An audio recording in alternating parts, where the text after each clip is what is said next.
Hello, host Eric here. Let's talk with famous people.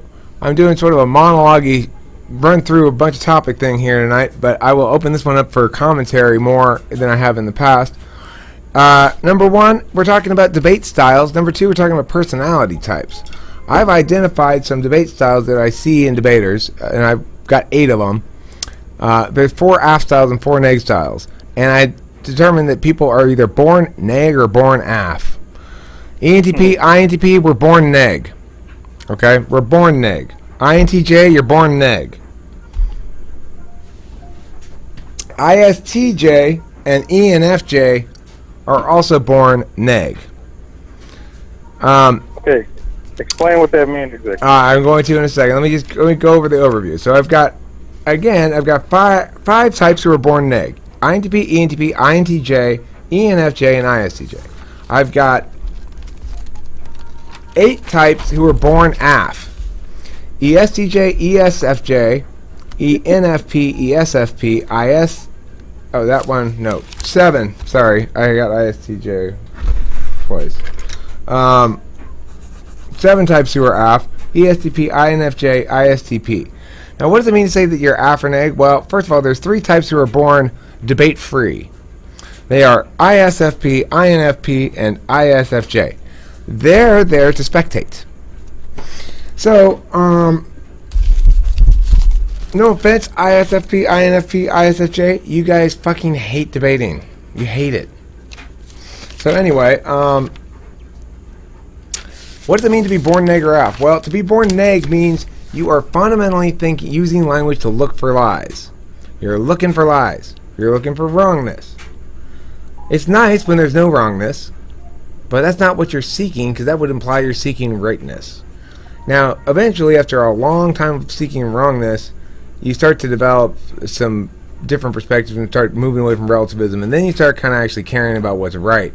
But even then, your relativism is mostly directed, your anti-relativist growth is mostly directed against the wrongness of relativism, not in favor of the rightness of absolutism. So that's my assessment of my own self as a neg debater, a natural negator. To be born AF means you think language ought to be used to do shit rather than to destroy shit. And most types are natural AF debaters. That's why there's fewer natural neg debaters, and they tend to be the best debaters. Okay? Now, the exception is ENTJ. ENTJs are beasts, but they're AF debaters, for sure. Okay, so different styles. The negator, the water style, INTP. INTP loves their relativism.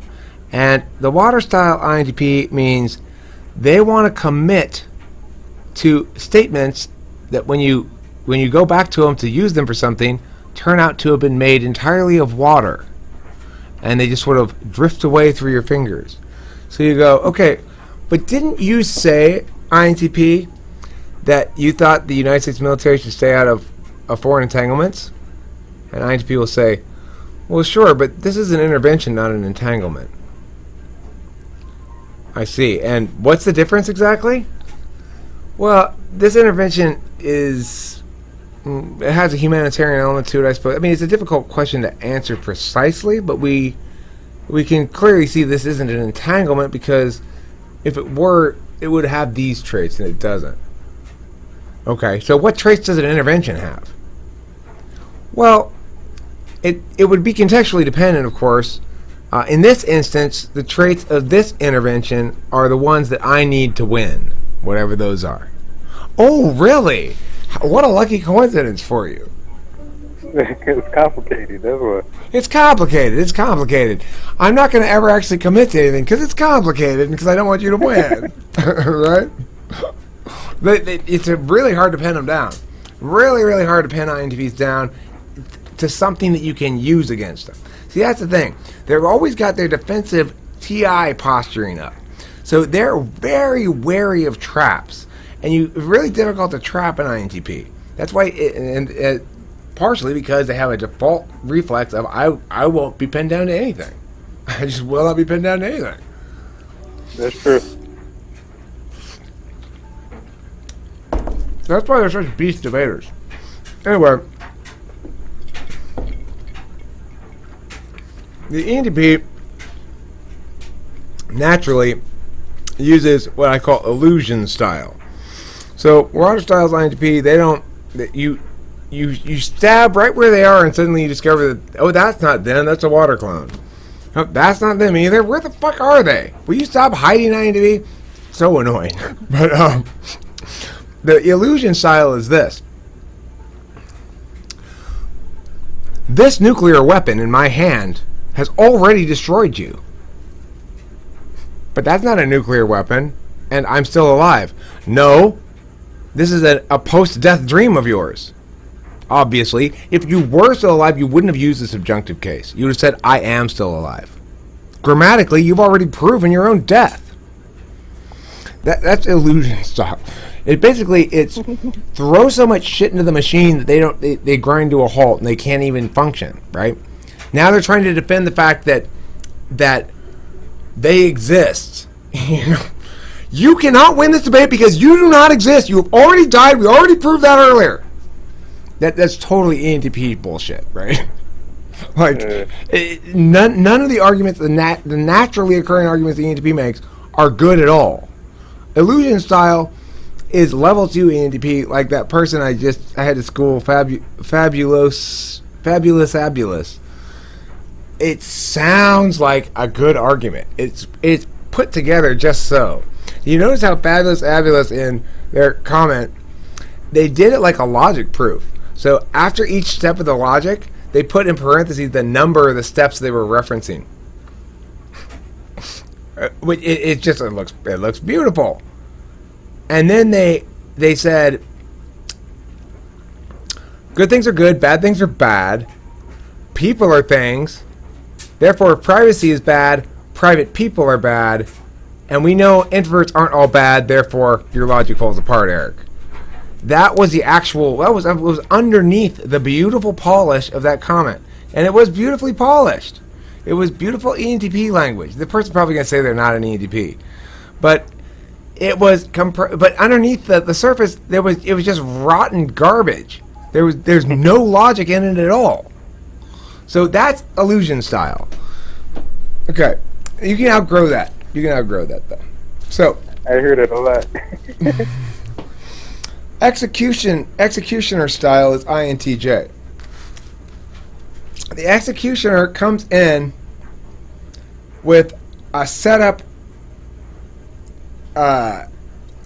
It's a machine that's designed to eliminate the possibility of affirming in general. They don't want. It doesn't matter what your case is. You can't affirm. So an INTJ case would be something like, in order to affirm under my opponent's framework, whatever it is, they set it up ahead of time so that it works in multiple things. They got a couple of pieces they can plug in and take out. Okay, it's like a negative K, their critique, and they go, they can't affirm because they haven't specified an agent. The resolution doesn't specify an agent. The resolution is a metaphor. This is unique amongst other resolutions because other resolutions usually specify an agent.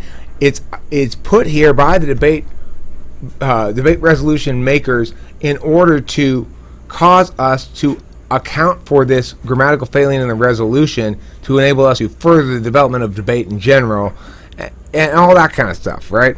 That's you. So it doesn't matter what the case is. The INTJ comes in with a neg case that's not necessarily on case. It's not responsive specifically to the AF case, but it says, oh, sorry guys, remember how we were supposed to have a debate here today? It turned out the affirmative side of the building burned down already. So there's no place for you. You lose. They want to do it like that, right? And then the white glove kind, which is the ENFJ and ISTJ, not particularly good debaters, and this is not a very strong strategy, is to fixate on all the little debate rules. Well, you never met your burden to do this, and you didn't define that, and in your framework you didn't specify whether or not we should consider this, and in your impacts you didn't articulate whether or not this was going to be likely to happen an 85% chance or a 95% chance, so we shouldn't take you very seriously. Or source indicts, things like that. You know, like, well, my source is from a better source than yours, and yours is from a blog, and so we should take my source more seriously. I don't think we should take any of your sources more seriously because you're making stupid fucking arguments like that. If you're dumb enough to make that argument, then it doesn't matter what your source is because they're probably wrong too. Source indicts are super annoying to me. It doesn't matter who said it. It just matters now if it's a factual claim, like seismologist Judy Jones says that there's a 7-point earthquake on the Richter scale, versus like, well, my neighbor said she thought it felt like a 9. Okay, I get that. I get it. You know, that obviously the 7's more reliable than the 9. But 99.9% of the stuff we're arguing about is not... The facts don't matter. It's like Metasoap trying to argue with me about how much exactly is spent on the roads. It doesn't matter. That's not the point. That's not why we have outrageous taxation. You know, it's like, it's not, it doesn't matter, right? So, okay, that's the white glove style is that. Well, you didn't do this. Well, you didn't give me enough facts. Well, you didn't do this. Your evidence is older. That kind of stuff. So that's the neg side of this set of topics. People who are naturally born as negators, in my mind. INTP, ENTP, INTJ are the good natural negators. INTP with their water style, ENTP with their bullshit style, and INTJ with their executioner style. I like how you call it bullshit style. Yeah, this is what it is. This is bullshit style. We can outgrow it, though. The white glove style is not a strong style to have as a negator, and if you're naturally a negator, ENFJ, which means you don't understand clearly enough to affirm strongly a position, but you're inclined to think that somebody needs to be defended all the time, and so you gotta be like the bully police or something.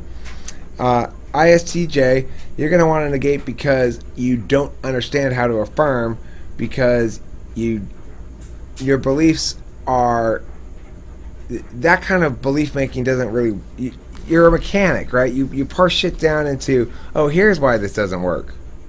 You know, like, oh, I figured it out. They failed to meet this burden. That's why that argument doesn't work. No, that argument doesn't work. Maybe that's one reason you could say it doesn't work, ISTJ, but never mind. Just go sit in the back. You know, so that's the reality with the ISTJs, is that they're not very strong debaters. But, you know, I love them. They're mechanics, and they're mechanics with argumentation too. I think maybe they didn't link back to this framework here. Maybe that's why. Okay, well, yeah, that's good. You're getting the mechanics of it pretty good. You know, ISTJs get the mechanics of it pretty good. So, that's it for the neg side. Let's make a separate video for the aft side, and I'll tell you about the natural aft debaters and how some of these debates play out in the next exciting edition of Talking with Famous People.